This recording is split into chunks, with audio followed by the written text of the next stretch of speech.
So you've seen through it all. You've realized that the world you're navigating, the one with its currencies and careers, its borders and belief systems, isn't solid.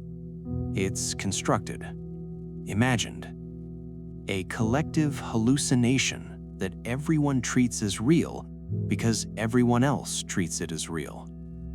And maybe, in that moment of recognition, you felt something close to vertigo, like you'd been walking on what you thought was ground and suddenly discovered it was just a painting of ground, suspended over nothing.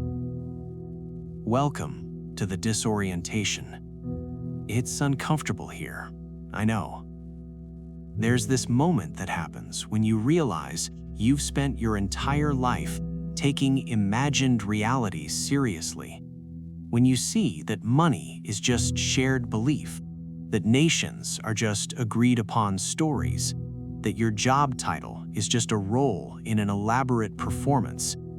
And in that moment, a question probably surfaced. If none of this is real, what am I supposed to do with my life? Some people, when they reach this recognition, decide that nothing matters. If it's all fiction anyway, why participate? Why care? Why not just drift through the hallucination with detached irony, playing along without believing in anything? But I want to suggest something different to you. What if the fact that these things are fictions doesn't make them empty? What if it makes them miraculous? Stay with me here. You're standing at a fork in interpretation. One path says, it's all made up, therefore it's all meaningless. The other says, it's all made up, therefore meaning is something we create. These aren't the same path, and the one you choose determines everything about how you experience being alive. Let me ask you something. When you listen to music that moves you to tears, do you think this is just vibrations in air, therefore it's worthless? When you watch a sunset that takes your breath away, do you dismiss it because it's just light? Here's what I think we've confused. Fiction and falsehood. They're not the same thing, not even close. A lie is designed to deceive, to make you believe something false so someone can exploit that belief. A fiction is designed to create, to bring something into existence that wasn't there before. When you tell someone you love them, you're not reporting a pre-existing fact like you would report the weather. You're performing an act of creation. You're taking feelings, which are themselves complex chemical cascades in your nervous system, and you're weaving them into a story, our story, a shared narrative that shapes how you move through the world. Is that love just a fiction? Is it less real because it's constructed? Ask someone whose life was changed by being loved. Ask someone whose trajectory was altered by loving. The effects are as real as anything that's ever happened to them. Or consider art. Every painting, every novel, every song, pure fiction, constructed realities, and yet they've consoled the grieving, inspired the hopeless, connected the isolated, preserved what would have been forgotten. The Sistine Chapel ceiling is a fiction. Michelangelo painted a story about creation onto plaster. It depicts events that never happened, beings that don't exist, and yet millions of people have stood beneath it and felt something shift inside them, felt awe, felt small and significant at the same time, felt connected to something larger. Was that experience false? Were they wrong to be moved? Here's the thing. We keep using the word just in the wrong place. We say it's just a story, or it's just constructed, as if the word just diminishes it. But construction is what humans do. It's maybe the only thing we do that other species can't. A beaver builds a dam, but it doesn't imagine new kinds of dams. It doesn't tell other beavers stories about what dams could be. It doesn't create elaborate systems of dam-related meaning. You do. You construct not just physical things, but meanings, purposes, values, connections. You take raw experience, sensation, emotion, perception, and you weave it into narrative, into significance. And yes, those narratives are fictions, but they're not just fictions. They're the substance of human life. Let's look at what fictions have actually done. Human rights. This is one of Harari's favorite examples of imagined reality. There's nothing in biology that grants rights. Nothing in physics. A river doesn't have rights. A mountain doesn't. Rights exist only because humans collectively decided to act as if they exist. Pure fiction. And that fiction has prevented real torture, has freed real slaves, has protected real children, has given real voice to the voiceless. You want to tell the person whose life was saved by habeas corpus that their protection was just imagined? Try it. See how that lands. Or take democracy, another complete construction. There's no natural law that says power should be distributed through voting. Most of history operated on entirely different principles: strength, heredity, divine right. But some humans imagined a different way. They constructed a fiction that power could be derived from collective consent, that every person could have a say. And that fiction, imperfect, constantly embattled, never fully realized, has nevertheless created spaces where more humans have more freedom than at almost any other point in history. Or consider something smaller, more intimate: marriage. It's a social construct. The ceremonies, the vows, the legal status, all invented. Different cultures do it differently. Some cultures don't do it at all. And yet, for millions of people, that constructed ritual creates a container for commitment, a public story that helps two people navigate decades together, a framework that holds them when the feelings fluctuate, when the passion dims, when life gets hard. Is that just pretend? Is the support system that emerges from that fiction somehow less valuable because it's not written into the fabric of the universe? Here's what I'm noticing. The things we dismiss as mere fictions are often the things that make life livable. Purpose is a fiction. There's no cosmic purpose handed down from the void, but the sense of purpose you feel when you're engaged in work that matters to you, when you're caring for someone who depends on you, when you're contributing to something larger than yourself, that felt experience is undeniably real. Beauty is a fiction. It's a judgment your brain makes, not an objective property of objects, but the gasp you feel when you see something beautiful, the way it expands something inside you. That's as real as your heartbeat. Meaning is a fiction. The universe doesn't come preloaded with significance, but the meaning you experience when you're fully present with someone you love, when you're immersed in creating something, when you're witnessing something that moves you, that experience is not imaginary. So here's where the interpretation shifts. When you realize everything is constructed, you can take it as a prison or as a power. The prison interpretation says, I'm trapped in illusions created by others. These fictions control me. I'm a puppet in someone else's story. The power interpretation says, if these are constructions, then I'm one of the constructors.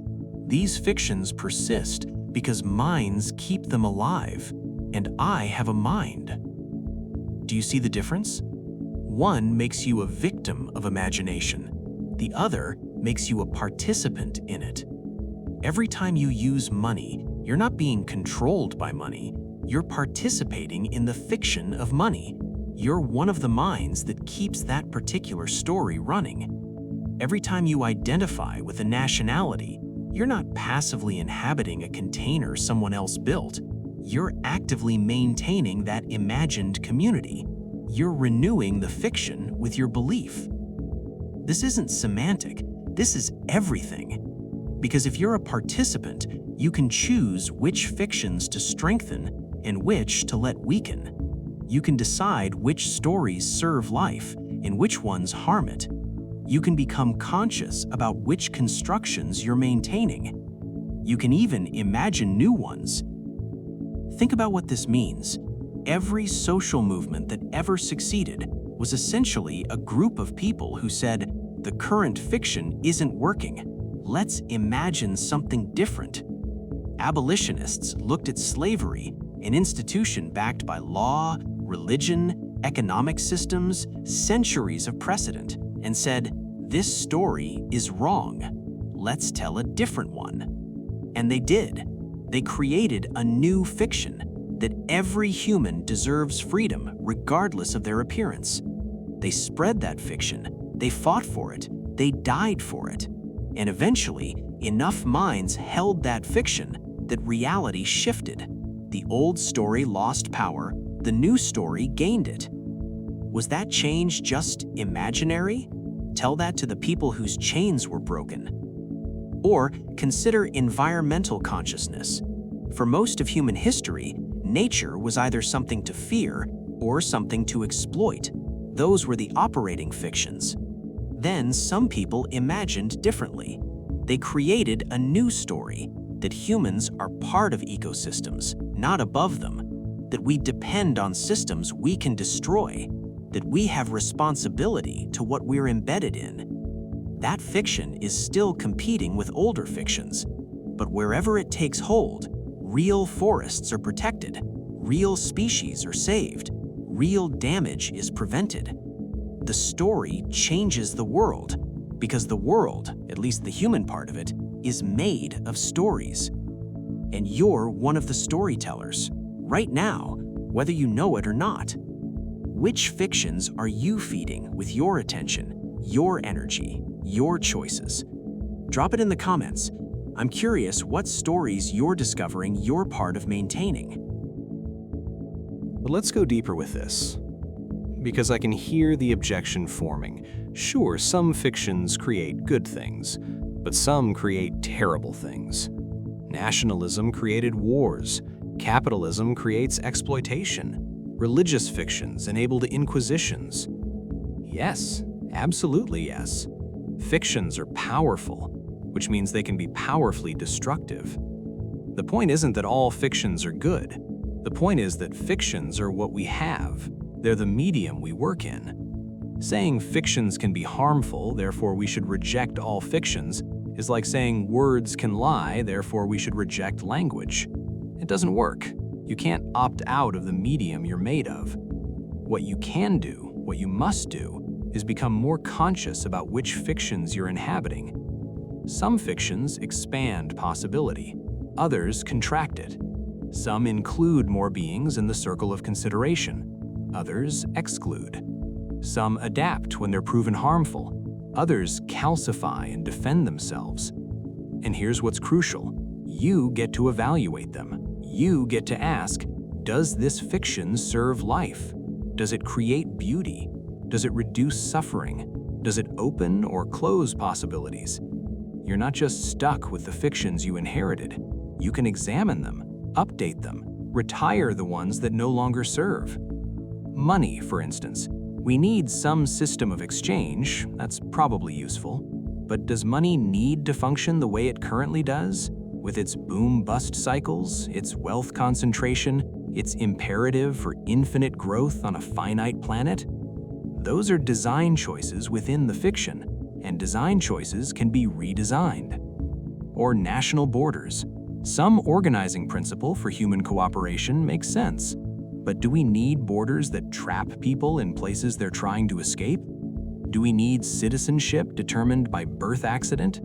Do we need the fierce tribalism that so often accompanies national identity? Those aren't inevitable features, they're current implementations of the fiction, and implementations can evolve.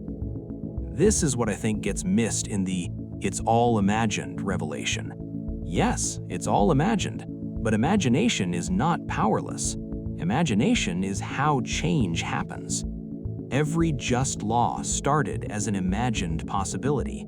Every protection for the vulnerable began as someone imagining protection. Every expansion of rights emerged from people imagining a world where those rights existed, then working to make that imagination shared. The fiction comes first, the reality follows. So what is actually real, then? Maybe only one thing: the experiencing itself, the consciousness that's happening right now as you read these words. The bare fact of awareness, sensation, feeling. That might be the only thing that's not constructed, the only thing that's just there. But even that's debatable.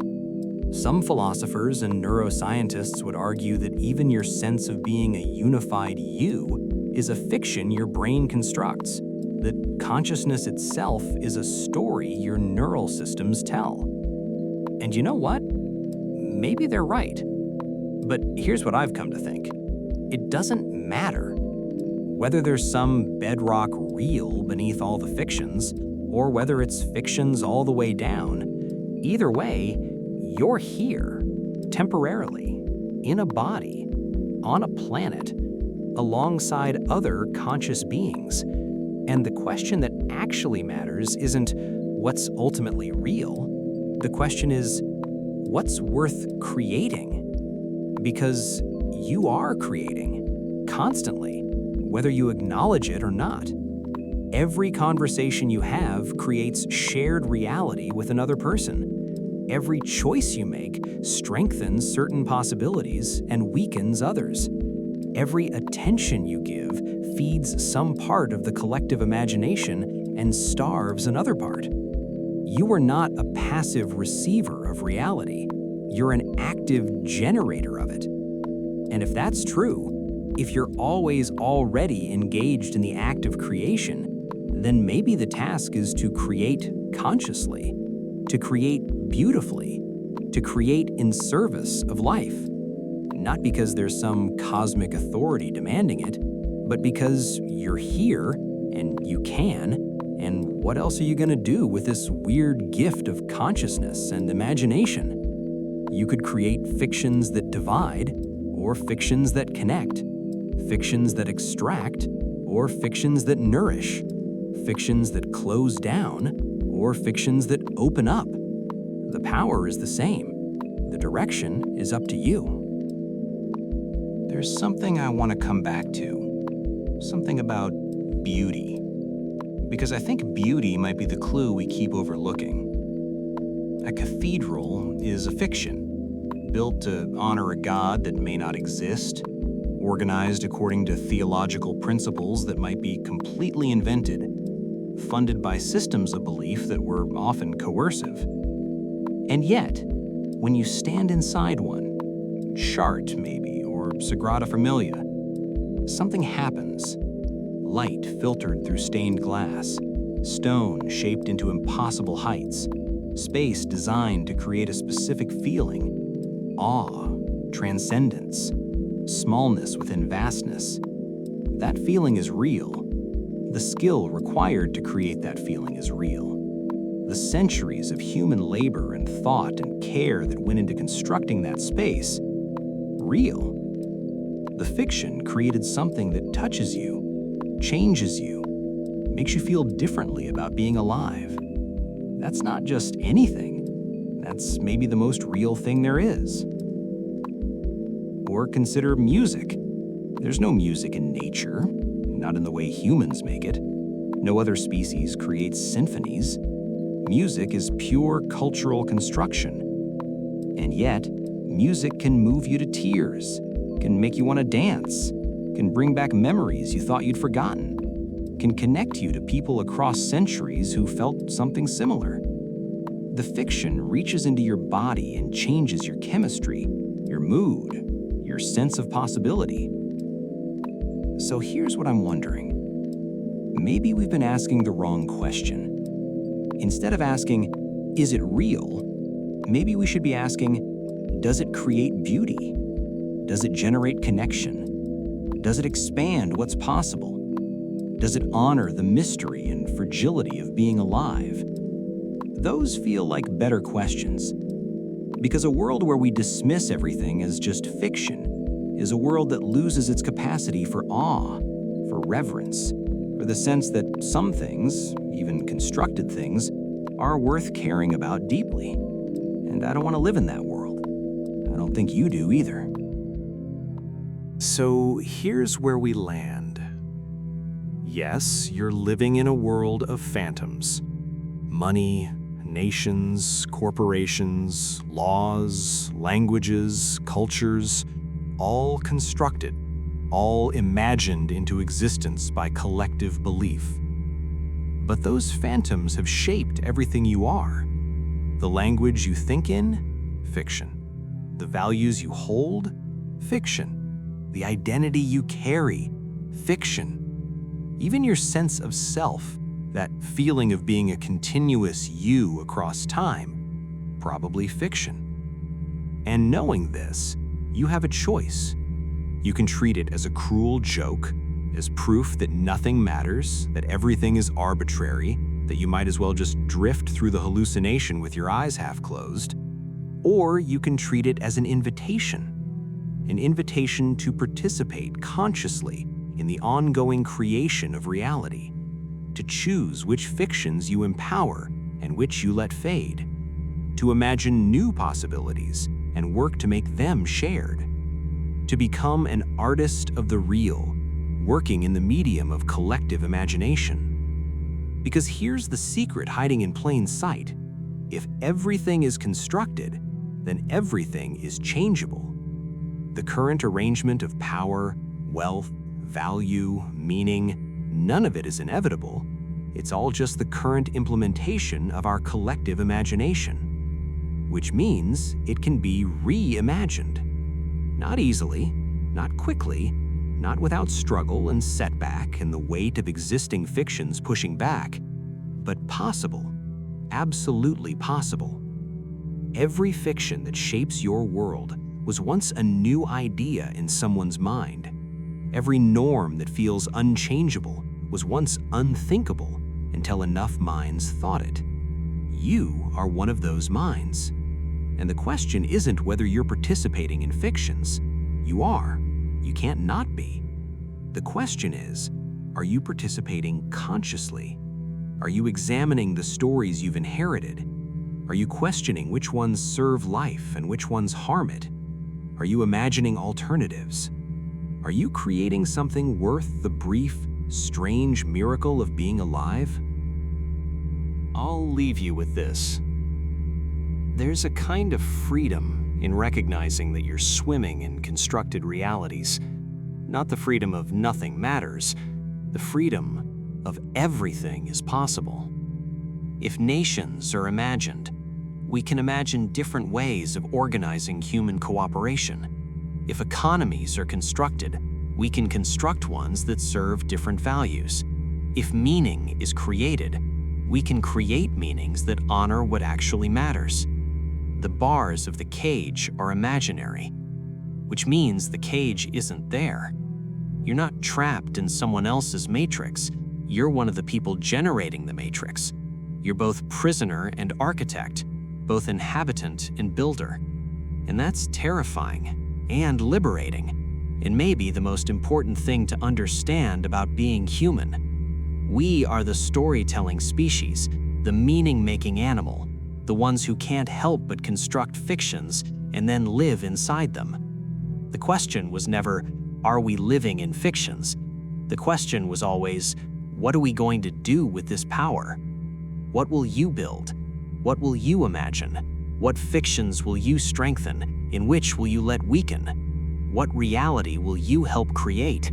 Because you are creating it right now, with every choice, every attention, every belief you empower.